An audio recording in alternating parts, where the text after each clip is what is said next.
ತಮಿಳುನಾಡು ಚುನಾವಣೆ ಇನ್ನೇನು ಕ್ಷಣಗಣನೆ ಆರಂಭವಾಗಿಬಿಟ್ಟಿದೆ. ಈಗ ತರಾತುರಿಯಲ್ಲಿ ಒಂದಿಷ್ಟು ಪಕ್ಷಗಳು ಪ್ರಚಾರವನ್ನ ಕೈಗೊಳ್ತಾ ಇದ್ದಾವೆ. ಆದ್ರೆ ತಮಿಳುನಾಡು ಎಲೆಕ್ಷನ್ ಅಲ್ಲಿ ಸಾಕಷ್ಟು ಸುದ್ದಿಯಾಗಿದ್ದಂತ ಪಕ್ಷ ಅಂದ್ರೆ ಅದು ಟಿವಿಕೆ ಪಕ್ಷ. ದಳಪತಿ ವಿಜಯ್ ನೇತೃತ್ವದ ಟಿವಿಕೆ ಪಕ್ಷ ಏನಿದೆ ಅದು ಸಾಕಷ್ಟು ಪ್ರಚಾರಕ್ಕೆ ಕಾರಣ ಆಗ್ತಾ ಇದೆ. ವಿಷಯ ಇಷ್ಟೇ, ಎಲ್ಲ ಪ್ರತಿಪಕ್ಷಗಳು ಟಿವಿಕೆ ವಿರುದ್ಧ ವಾಗ್ದಾಳಿ ನಡೆಸಿರೋ ಕಾರಣಕ್ಕೆ ಅದು ಟಿವಿಕೆಯನ್ನ ಇನ್ನಷ್ಟು ಸುದ್ದಿಯಲ್ಲಿರೋ ಹಾಗೆ ಮಾಡಿದೆ. ಇನ್ನು ದಳಪತಿ ವಿಜಯ್ ಅವರು ಯಾವ ಒಂದು ವಿಚಾರಕ್ಕೂ ತಲೆ ಕೆಡಿಸಿಕೊಳ್ಳದೆ ನಾನಾಯ್ತು ನನ್ನ ಕೆಲಸ ಆಯ್ತು ಅನ್ನೋ ರೀತಿಯಲ್ಲಿ ಹೋಗ್ತಾ ಇದ್ದಾರೆ. ಆನೆ ನಡೆದದ್ದೇ ದಾರಿ ಅನ್ನೋ ರೀತಿಯಲ್ಲಿ ಮುನ್ನುಗ್ತಾ ಇದ್ದಾರೆ. ಈ ಒಂದು ಪರಿಸ್ಥಿತಿ ಈಗ ತಮಿಳುನಾಡಲ್ಲಿ ಕ್ರಿಯೇಟ್ ಆಗಿರುವಂತದ್ದು. ದಳಪತಿ ವಿಜಯ್ ಅವರನ್ನ ಹೇಗಾದ್ರೂ ಮಾಡಿ ಸೋಲಿಸಬೇಕು ಅನ್ನುವಂತ ರೀತಿಯಲ್ಲಿ ಪಟ್ಟು ಹಿಡಿದು ನಿಂತಿರುವುದು ಪ್ರತಿಪಕ್ಷಗಳು. ಒಂದಿಷ್ಟು ಪಕ್ಷಗಳು ಅಲೈನ್ಸ್ ಮಾಡ್ಕೊಳ್ಳೋಣ ಬನ್ನಿ ವಿಜಯ್ ಅವರೇ ಅಂತ ಕರೀತು. ಆ ಟೈಮಲ್ಲಿ ಎಲ್ಲರೂ ಅನ್ಕೊಂಡಿದ್ರು ಒಳ್ಳೆ ಆಫರ್ ನೀಡಿದೆ ಹೋಗ್ತಾರೆ ವಿಜಯ್ ಅವರು ಅಂತ. ಆದ್ರೆ ವಿಜಯ್ ಅವರು ಹಾಗೆ ಮಾಡ್ಲಿಲ್ಲ. ನಾನು ಏಕಾಂಗಿಯಾಗಿ ಹೋರಾಟ ನಡೆಸಿ ತಮಿಳುನಾಡು ಜನರಿಗೆ ನ್ಯಾಯ ಕೊಡಿಸೋ ಕೆಲಸ ಮಾಡ್ತೇನೆ, ಈ ಬಾರಿ ವಿನ್ ಆಗೇ ಆಗ್ತೇನೆ ಅನ್ನುವಂತ ಕಾನ್ಫಿಡೆನ್ಸ್ ನಲ್ಲೇ ಮುನ್ನುಗ್ತಾ ಇದ್ದಾರೆ. ಈ ಒಂದು ಸಂದರ್ಭದಲ್ಲಿ ಒಂದಿಷ್ಟು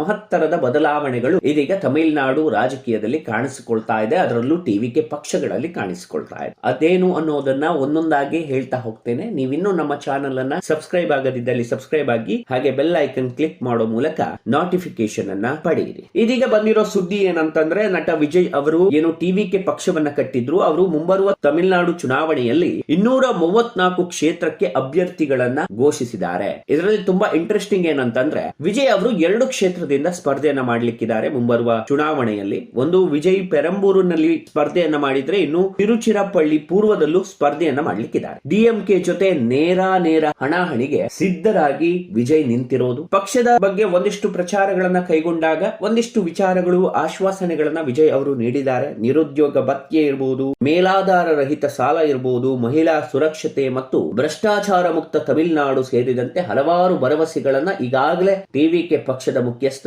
ದಳಪತಿ ವಿಜಯ್ ನೀಡಿರುವಂತಹ ಈ ಒಂದು ಸನ್ನಿವೇಶದ ನಡುವೆ ಒಂದು ಮಹತ್ತರದ ನಿರ್ಣಯವನ್ನ ದಳಪತಿ ವಿಜಯ್ ಮಾಡಿರುವಂತ ತಮಿಳುನಾಡು ರಾಜಕೀಯದಲ್ಲಿ ಒಂದು ಮಹತ್ತರದ ಬದಲಾವಣೆಗೆ ಟಿವಿಕೆ ಕಾರಣವಾಗಿರುವಂತದ್ದು. ಹಾಗೆ ವಿಜಯ್ ಅವರು ಏನಿದ್ದಾರೆ, ಅವರು ಈಗ ಅವರ ಚಾಲಕನ ಮಗನಿಗೆ ವಿಧಾನಸಭಾ ಟಿಕೆಟ್ ಅನ್ನ ಕೊಟ್ಟಿರುವಂತದ್ದು ಸಾಕಷ್ಟು ಇಂಪ್ಯಾಕ್ಟ್ ಅನ್ನ ಬೀರುವಂತ ಎಲ್ಲಾ ಲಕ್ಷಣಗಳು ಕಾಣ್ತಾ ಇದೆ. ಈ ಒಂದು ವಿಚಾರವಾಗಿ ನಾವು ನೋಡೋದಾದ್ರೆ, ಕಾಮನ್ ಆಗಿ ಈ ತರದ ಘಟನೆಗಳು ನಡೆಯುವುದು ಅತ್ಯಂತ ವಿರಳ. ಯಾಕಂತಂದ್ರೆ ನಿಮ್ಮೆಲ್ಲರಿಗೂ ಗೊತ್ತಿರೋ ಹಾಗೆ ಅವರ ಮಗ ಆಗಿರ್ಬೋದು, ಮೊಮ್ಮಗ ಆಗಿರ್ಬೋದು, ಆ ತರದ ಒಂದು ಕೆಟಗರಿಯಲ್ಲಿ ರಾಜಕಾರಣವನ್ನ ಅಳೆಯೋರೇ ಹೆಚ್ಚು. ಈ ಒಂದು ಸಂದರ್ಭದಲ್ಲಿ ವಿಜಯ್ ಅವರ ಈ ಒಂದು ಡಿಸಿಷನ್ ಏನಿದೆ ಸಾಕಷ್ಟು ಇಂಪ್ಯಾಕ್ಟ್ ಅನ್ನ ಬೀರುವಂತ ಲಕ್ಷಣಗಳು ಕಾಣ್ತಾ ಇದೆ. ಅದು ಅಲ್ಲದೆ ಸಾಮಾನ್ಯ ಜನರಿಗೆ ಇದು ತುಂಬಾನೇ ಎಮೋಷನಲ್ ಆಗಿ ಅಟ್ಯಾಚ್ ಆಗುವಂತ ಸ್ಟೋರಿ ಆಗಿರುವಂತದ್ದು. ಸೊ ಈ ಎಲ್ಲ ಕಾರಣಕ್ಕಾಗಿ ಎಲ್ಲೋ ಒಂದ್ ಕಡೆ ವಿಜಯ್ ಅವರಿಗೆ ಪ್ಲಸ್ ಆಗುವಂತ ಲಕ್ಷಣಗಳು ಕೂಡ ಕಾಣ ಸಿಗ್ತಾ ಇದೆ.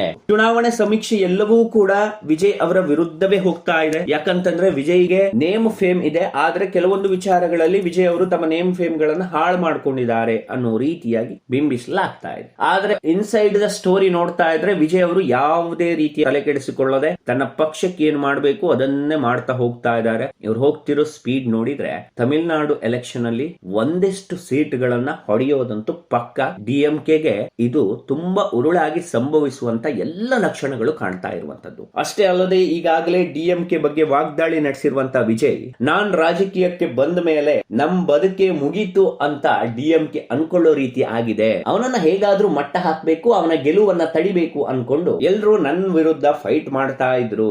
ಆ ರೀತಿ ಒಂದು ಡೀಲ್ ಅನ್ನ ಮಾಡ್ಕೊಂಡು ನನ್ನನ್ನ ಮಟ್ಟ ಹಾಕ್ಲಿಕ್ಕೆ ಟ್ರೈ ಮಾಡಿದ್ರು. ಆದ್ರೆ ಯಾವುದು ಆಗ್ಲಿಲ್ಲ. ಕಾನ್ಫಿಡೆಂಟ್ ಆಗಿ ಈ ಬಾರಿಯ ವಿಧಾನಸಭಾ ಚುನಾವಣೆಯಲ್ಲಿ ಅವ್ರ ವಿರುದ್ಧ ಗೆಲುವನ್ನ ಸಾಧಿಸಿ ತೋರಿಸ್ತೇನೆ ಎನ್ನುವಂತಹ ಗಟ್ಟಿ ನಿಲುವಿಗೆ ವಿಜಯ್ ಬಂದ ಹಾಗೆ ಕಾಣ್ತಾ ಇದೆ. ಚುನಾವಣಾ ದಿನಾಂಕ ಅನೌನ್ಸ್ ಆಯ್ತು. ಆ ಅನೌನ್ಸ್ ಆದ ಟೈಮ್ ಅಲ್ಲೇ ಒಂದಿಷ್ಟು ಆಶ್ವಾಸನೆಗಳನ್ನ ವಿಜಯ್ ಅವರು ಕೊಟ್ರು. ಏನು ಚಿನ್ನವನ್ನ ಕೊಡೋದಿರ್ಬೋದು, ಮಹಿಳೆಯರಿಗೆ ಹುಟ್ಟಿದ ಮಗುವಿಗೆ ಉಂಗುರವನ್ನ ಕೊಡೋದಿರ್ಬೋದು, ಹಾಗೆ ಒಂದಿಷ್ಟು ಜನಪರ ಕಾಳಜಿ ಉಳ್ಳ ಯೋಜನೆಗಳನ್ನ ಅನೌನ್ಸ್ ಮಾಡಿತ್ತು. ಆದ್ರೆ ಎಷ್ಟು ಮಟ್ಟಿಗೆ ಇಂಪ್ಯಾಕ್ಟ್ ಆಗ್ತದೆ ಅನ್ನೋದು ಗೊತ್ತಿಲ್ಲ. ಆದ್ರೆ ಇವರ ಕೆಲವೊಂದು ಯೋಜನೆಗಳು ತುಂಬಾನೇ ಚೆನ್ನಾಗಿದೆ. ಅದರಲ್ಲಿ ಮೇನ್ ಆಗಿರುವಂತದ್ದು ಎಸ್ಒಪಿ. ಮಹಿಳೆಯರ ಸುರಕ್ಷತಾ ದೃಷ್ಟಿಯಿಂದ ಎಸ್ಒಪಿ ಮಾಡಬೇಕು. ತ್ವರಿತಗತಿಯಲ್ಲಿ ಮಹಿಳೆಯರ ಸಮಸ್ಯೆಗಳಿಗೆ ಪರಿಹಾರವನ್ನ ನೀಡುವ ಹಾಗೆ ನಾನು ಮಾಡ್ತೇನೆ. ನಾನು ವಿಧಾನಸಭಾ ಚುನಾವಣೆಯಲ್ಲಿ ಗೆದ್ರೆ ಮಹಿಳಾ ದೌರ್ಜನ್ಯವನ್ನ ತಡಿತೇನೆ, ಭ್ರಷ್ಟಾಚಾರವನ್ನ ತಡಿತೇನೆ ಅನ್ನುವಂತಹ ಒಂದಿಷ್ಟು ಆಶ್ವಾಸನೆ ಆಶ್ವಾಸನೆಗಳನ್ನ ಈಗಾಗಲೇ ವಿಜಯ್ ಅವರು ಕೊಡ್ತಾ ಇರುವಂತದ್ದು. ಸೊ ಈ ಎಲ್ಲ ಕಾರಣಕ್ಕಾಗಿ ಏನಾಗ್ತಿದೆ ಅಂತಂದ್ರೆ ಎದುರಾಳಿಗಳ ಪಾಳಯದಲ್ಲಿ ಎಲ್ಲೋ ಒಂದ್ ಕಡೆ ಶೇಕ್ ಆಗ್ತಾ ಇದೆ.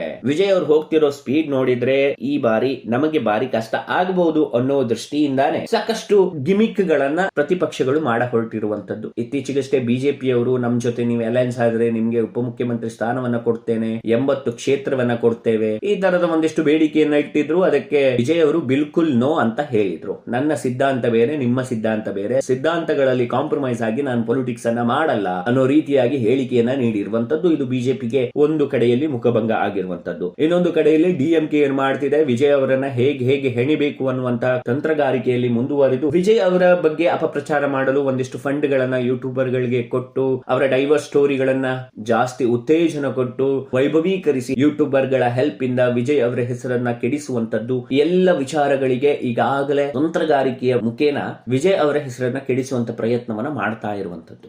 ಎಲ್ಲ ಟೀಕೆ ಟಿಪ್ಪಣಿಗಳ ನಡುವೆ ವಿಜಯ್ ನಿಂತಿರೋ ರೀತಿ ನೋಡಿದ್ರೆ ತುಂಬಾನೇ ಖುಷಿ ಆಗುತ್ತೆ. ಕಾನ್ಫಿಡೆನ್ಸ್ ಅನ್ನೋದು ಬೇಕ್ರಿ. ಜೀವನದಲ್ಲಿ ಕಾನ್ಫಿಡೆನ್ಸ್ ಇದ್ರೆ ಮನುಷ್ಯ ಯಾವ ಮಟ್ಟಕ್ಕೆ ಬೇಕಾದ್ರೂ ಹೋಗಬಹುದು ಅನ್ನೋದಕ್ಕೆ ವಿಜಯ್ ತುಂಬಾನೇ ಬೆಸ್ಟ್ ಎಕ್ಸಾಂಪಲ್. ಅವರು ರಾಜಕೀಯಕ್ಕೆ ಎಂಟ್ರಿ ಕೊಟ್ಟ ಮೇಲೆ ಅವರ ಜನನಾಯಕನ್ ಫಿಲ್ಮ್ ಸ್ಟಾಪ್ ಆಯ್ತು. ನಂತರ ಪತ್ನಿ ವಿಚ್ಛೇದನದ ಸುದ್ದಿ ಬಂತು. ಅದಕ್ಕೂ ಮುಂಚೆ ಏನಾಯ್ತು ಅಂತಂದ್ರೆ ಟಿವಿಕೆ ಪಕ್ಷದ ಹೆಸರನ್ನ ಅಧಿಕೃತವಾಗಿ ಅನೌನ್ಸ್ ಮಾಡೋ ದಿವಸ ಏನಾಗಿತ್ತು ಅಂತಂದ್ರೆ ಕಾಲ್ ತುಳಿತ ಆಗಿ ಜನರ ಸಂಖ್ಯೆ ಆ ಲೆವೆಲ್ಗೆ ಸೇರಿತ್ತು. ಕಾಲ್ ತುಳಿತ ಆಗಿ ಒಂದಿಷ್ಟು ಜನ ಸಾವನ್ನಪ್ಪಿದ್ರು.